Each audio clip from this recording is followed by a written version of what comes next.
శ్రావణ శుక్రవారం ధనలక్ష్మి కృప. పొలంలో పని చేసుకునే ఓ దంపతులు రామయ్య, లక్ష్మమ్మ. వీరు బాగా గరీవే, కానీ భక్తిపరులు. లక్ష్మమ్మకి శ్రద్ధగా శ్రావణ శుక్రవారం రోజున వ్రతం చేసి లక్ష్మీదేవిని పూజించడమంటే ఎంతో ఇష్టం. ఒక శుక్రవారం రోజున ఆమె దగ్గర పూలు లేకపోయాయి. అయినా కూడా ఆమె తన తోటలోని పచ్చని తులసి ఆకు పూలతో భక్తితో పూజ చేసింది. ఆ రాత్రి ఆమెకు కలలో లక్ష్మీదేవి ప్రత్యక్షమై ఇలా చెప్పింది: లక్ష్మమ్మా, నీ భక్తి నన్ను తాకింది. నీ ఇంటికి ఇక ధనసంపద నిలిచిపోతుంది. నీ జీవితంలో శ్రేయస్సు ఉంటుంది.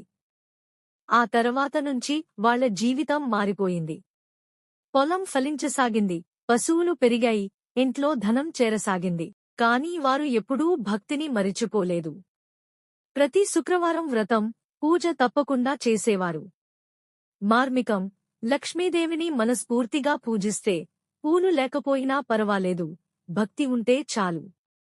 నిజమైన ప్రేమ, నమ్మకం ఉన్నవారిని అమ్మవారు ఖచ్చితంగా కాపాడతారు.